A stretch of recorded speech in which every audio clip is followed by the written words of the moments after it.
Today we're looking at begin and start.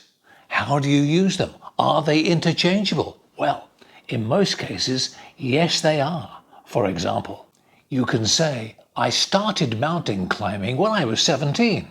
You can also say, I began mountain climbing when I was 17.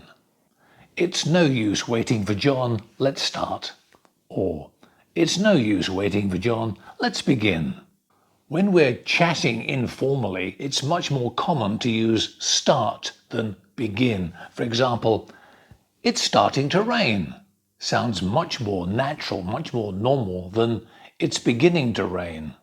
And in some situations, we can't use begin at all. We can only use start. For example, for travel. Let's start our journey at 6 in the morning when the roads are clear.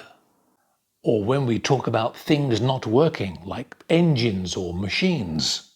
The car won't start. Or, how do you start the washing machine? Start and begin? Easy peasy. Thanks for watching. See you next time. Bye-bye for now.